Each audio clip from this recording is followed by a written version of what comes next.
এই ভাজা মশলাটাই হলো আজকের মাটন কষার হিরো ইনগ্রেডিয়েন্ট। যার জন্য লাগবে গোটা জিরে, ধনে, গোটা গরম মসলা, অল্প একটু জয়িত্রী আর কয়েকটা শুকনো লঙ্কা। এগুলো কিছুটা ড্রাই রোস্ট করে ঠান্ডা করে মিক্সিতে গুঁড়ো করে নেব। আর বাঙালি মটন কষা মানে যেটা অবশ্যই থাকবে সেটা হলো আলু।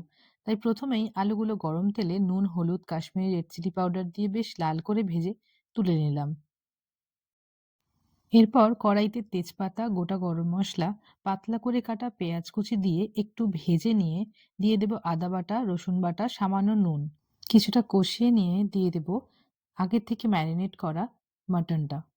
মাটনটা নুন, হলুদ, সর্ষের তেল আর ২ চামচ টক দই দিয়ে আমি আগে থেকে প্রায় ৪ ঘন্টার জন্য ম্যারিনেশন করে রেখেছিলাম।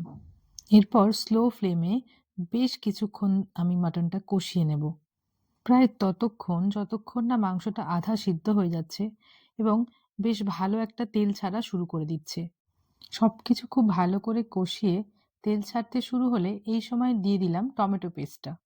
আরও কিছুক্ষণ কষিয়ে টমেটোর কাঁচা গন্ধটা চলে গেলে এই পর্যায়ে এর মধ্যে দিয়ে দিতে হবে আগে থেকে গুঁড়িয়ে রাখা ভাজা মশলাটা।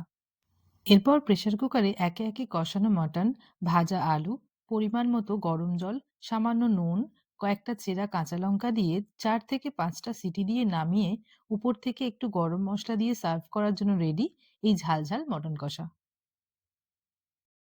ভিডিওটি কেমন লাগলো কমেন্টে জানাতে ভুলবেন না কিন্তু।